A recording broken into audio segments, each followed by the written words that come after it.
Chairman امن ترقی party محمد فائق شاہ کی پارٹی سرگرمیاں۔ گزشتہ دنوں امن ترقی پارٹی کے چیئرمین محمد فائق شاہ نے مردان کا دورہ کیا۔ اس دورے کے دوران سینکڑوں افراد نے امن ترقی پارٹی میں شمولیت اختیار کی۔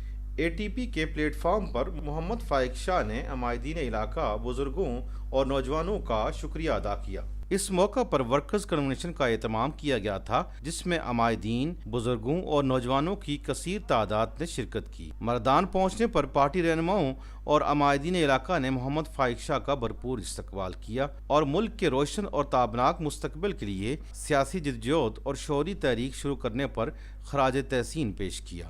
کنونشن سے خطاب کرتے ہوئے محمد فائق شاہ نے کہا کہ امن ترقی پارٹی اے ٹی پی آپ سب کی جماعت اور تحریک ہے۔ ہم ملک کے وسائل کو دیکھتے ہوئے مسائل کو ختم کرنے کے لیے میدان سیاست میں اترے ہیں۔ جھوٹ، دھوکہ دہی اور ذاتی و موروثی سیاست کا خاتمہ کر کے ملک اور عوام کی ترقی و خوشحالی اولین ترجیح بنانا ہے۔ تعلیم و انصاف کے ساتھ صحت مند پاکستان ہمارا نصب العین ہے۔ اس موقع پر چیئرمین امن ترقی پارٹی محمد فائق شاہ نے پارٹی میں شامل ہونے والے افراد کو مبارکباد دی، جبکہ پارٹی رہنماؤں کو حکمت و ایمانداری کے ساتھ جدوجہد تیز کرنے کی ہدایت کی۔